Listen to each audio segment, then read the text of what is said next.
welcome to the self-learning platform by Dr. Sushma Singh. Today we start Unit 6, Types of War, Revolutionary War, Civil War, Guerrilla War, Insurgency and Counterinsurgency, Proxy War and Asymmetrical War and Terrorism. And we start with Civil War. Civil war is a societal conflict that occurs within a country. It may occur to either retain power and authority or and therefore the legitimacy to govern, or it may occur to snatch the same from those holding on to it. The means used to either retain power or snatch it are essentially extra legal in the sense that violence is a key element of the struggle. It is due to the use of violence that it is called a war.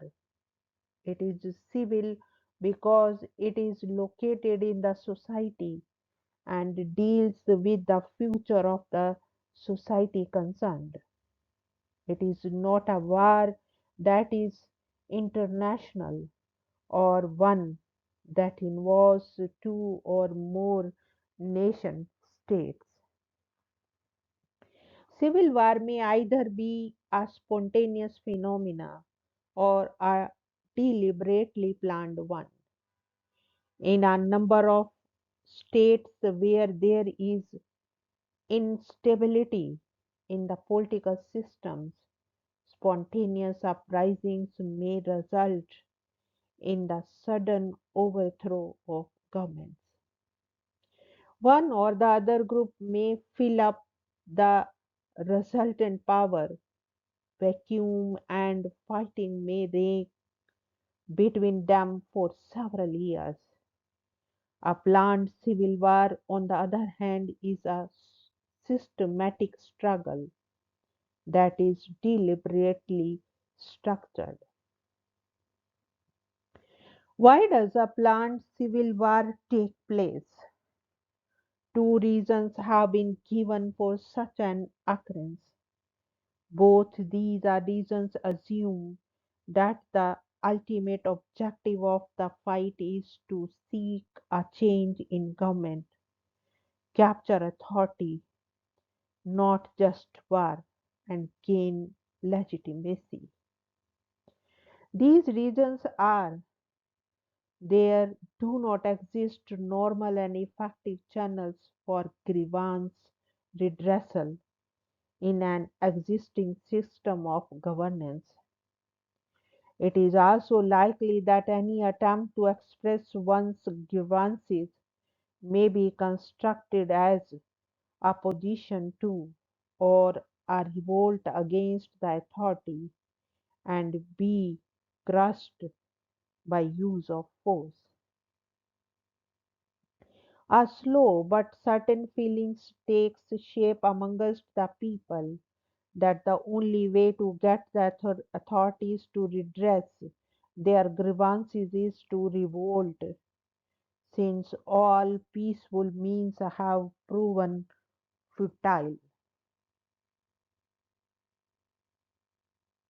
Now we are going to discuss operational and structural aspects. Three stages have been identified as stages in the organizational development of a long-ranged planned civil war.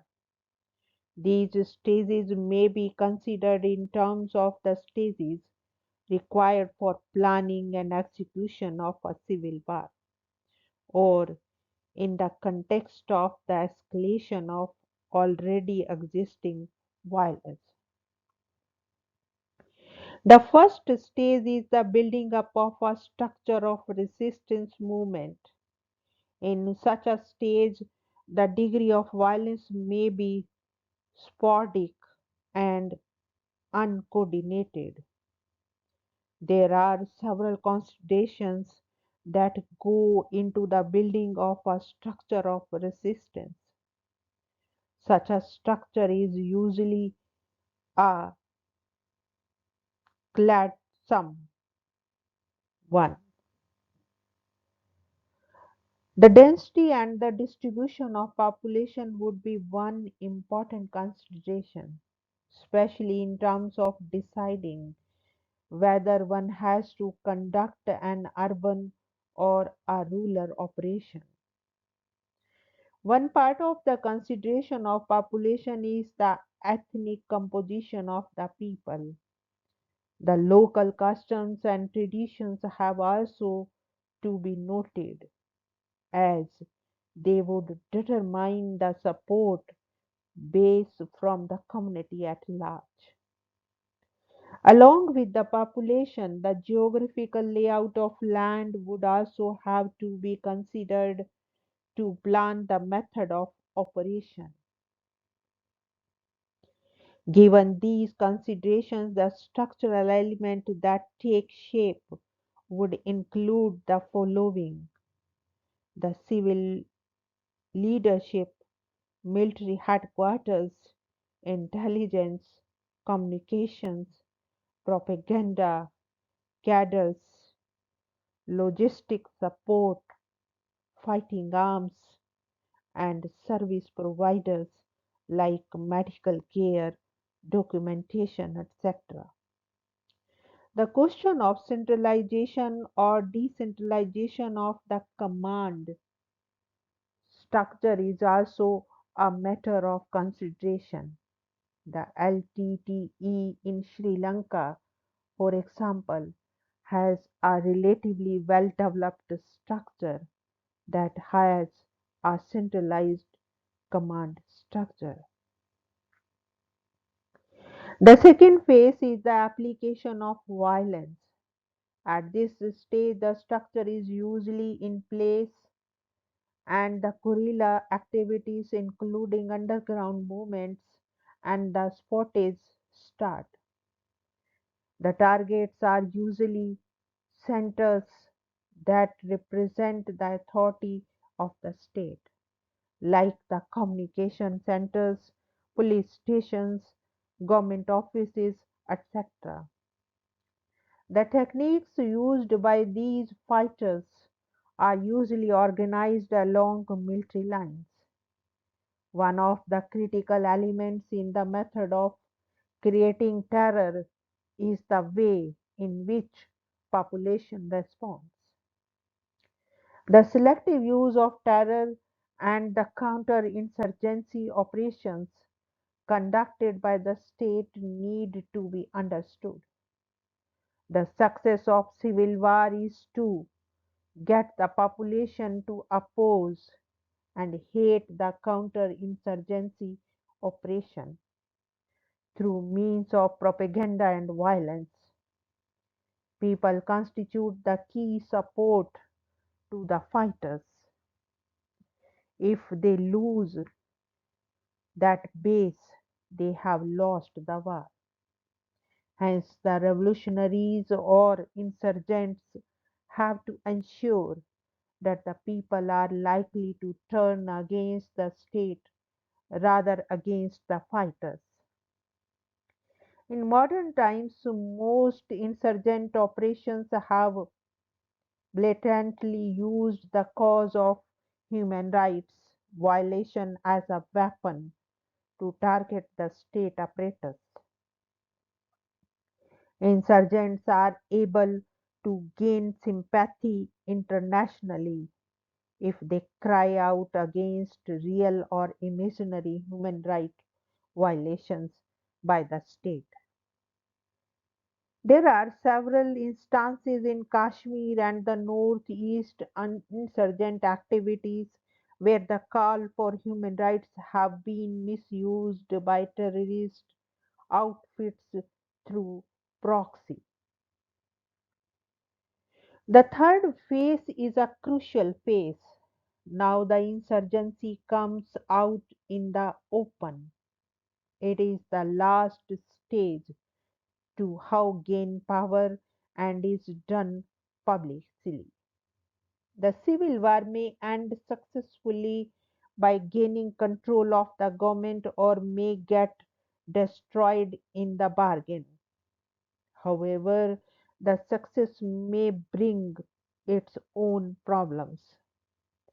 The revolutionary zeal that constituted the core of the struggle may not help in the future governance of the state, for governance is more of a status quo activity. In South Asia, the civil war in East Pakistan eventually led to the successful takeover of power by the Mufti Bahani, which went to from the government of independent Bangladesh. The current Sri Lankan crisis is a civil war fought by Tamils, with the LTTE as the key organizer of the struggle. We move to the point insurgency and counterinsurgency. An insurgency is a rebellion by an irregular armed force that rises up against an established authority, government, administration, or occupation. It is an organized movement aimed at the overthrow of a constituted government through use of subversion and armed conflict. Insurgency is an activity, though some forms may appear passive. Insurgency is action, and insurgency is usually directed at changing the policies of the government, its personal or the governmental structure by non legitimate means. Insurgency lies between politics and international war. If war a Clausewitz declared is diplomacy by other means, then insurgency is certainly politics by other means. Major forms of insurgency are non-violent resistance. Non-violence is to deprive a government of any popular support, to deny the government the sense of legitimacy it needs to exercise power. Despite being termed as passive resistance, it is an active, not a passive, method of waging insurgent war by defying the authority of the state. The police and army are the usual targets of non-violent attack. The objective of such a form of warfare is not always to seek extensive changes in the overall structure and the policies of the government. It is a demonstration of dissatisfaction. People show they feel change is needed but are willing for a compromise. Some of the methods of nonviolence include nonviolent protest, nonviolent non cooperation, and nonviolent interventions. Nonviolent protest is symbolic action. Protest marches, demonstrations are some of the means used by protestants. Its purpose is to create awareness in the minds of the authority about the discontent in the minds of the people. Non cooperation was one of the classic methods employed during the freedom struggle under Mahatma Gandhi's leadership. Strikes and slowdowns in the workplace are some of its methods. Nonviolent intervention involves fasting sit ins, obstruction, even forced entry into buildings or restricted areas, and installation of parallel governments. It directly challenges the government. The most important condition in this form is to remain non-violent, even when faced with violence from opponents. There are many familiar examples of non-violent insurgency. Mahatma Gandhi's resistance to the British, US civil rights marches, the refusal of American colonists to buy goods from England. An outstanding recent example was the 1968 Czech people's response to Soviet invasion. The next is coup. The coup differ from revolution in that the power base of the country is not destroyed and generally is not even damaged. It is usually done by the takeover of the civilian authority by the military. Power in the society is simply transferred from one group in the power structure to another group in the same structure. Some scholars use the Samuel Huntington thesis of political order in post colonial states to explain this phenomena. The central argument is that poverty, ethnic, regional, and linguistic conflicts, etc., do not by themselves create instability. Institutions are weak to cope with the conflicts over scarce resources arising out of socio political mobilization. It is the resultant gap between the state and the society that becomes the basic cause or even pretext for military rule. Next is guerrilla warfare. Guerrilla war is comprised of combat operation conducted in enemy held territory by predominantly indigenous forces. The operations use military or paramilitary methods and aim to reduce the combat effectiveness, industrial capacity, and morale of the enemy. Next is terrorism. Terrorism has defined as a sub-state application of violence or the threat to use violence with an intention to create panic in the society. US State Department defines terrorism as premeditated politically motivated violence perpetrated against non-combatant targets by subnational groups or clandestine agents, usually intended to influence an audience.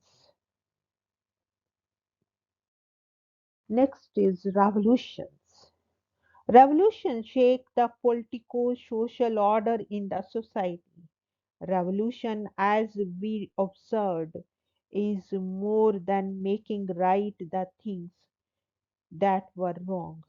It was an apocalyptic program of an total social transformation and rebirth of a new society, and with it a new polity. The next is civil war. Civil war, as we saw, is a societal conflict that occurs within a country. It may occur to either retain power and authority and therefore the legitimacy to govern, or it may occur to snatch the same from those holding on to it. Broadly, there are four types of insurgent groups. The first are regime loyalists, who are people who consist of the old military and security forces of the previous regime, who oppose an existing regime. Second are the dissatisfied citizens. They are untrained, leaderless, delinquent, and criminals for the most part, who will do anything for money, anything in the hope of making an illegal profit, and may or may not be genuinely agree about the occupation of their country. The third type is the terrorists, who may have been operating in the country beforehand, or terrorists who have come into the country after the occupation. Finally, there are the foreign fighters, who would either be mercenaries or ideologically, religious, or otherwise motivated fighters. Insurgency is a resistance movement that aims at challenging the duly constituted government. Insurgencies benefit from prevailing conditions of chaos, mob violence, societal breakdown, and psychological turmoil. Leaders gain prestige trying to mobilize people into action, and most groups use collective leadership, since the movement would end if there is only single leader and he is killed. Such a movement also has some ideology that has popular appeal. Insurgency and counterinsurgency are asymmetrical forms of non traditional warfare. The insurgents are fighting for the most effective with limited resources, and the counterinsurgents are fighting to thwart their attempts. Yet, both sides are fighting for the hearts and minds of the population. In this sense, both sides are engaged in psychological warfare. A psychological warfare campaign is a war waged by and for the minds, and involves the use of diverse communication devices: television, radio, loudspeakers, leaflets, newspapers, books, magazines, music, and posters, to deliver a message that secures loyalty to the objectives of those in power. The goal of counterinsurgency operations conducted by the existing government or militants is to stop insurgency. At times, these operations also help the opposing sides to agree to cease fire or disarmament and restore some sense of civil law and order. Counterinsurgency operations are different from conventional warfare and other actions. In this case, counterinsurgency is likely peacekeeping operations and nation rebuilding. It involves both activities, that of military and police forces, and negotiation and conflict resolution by civilian authorities.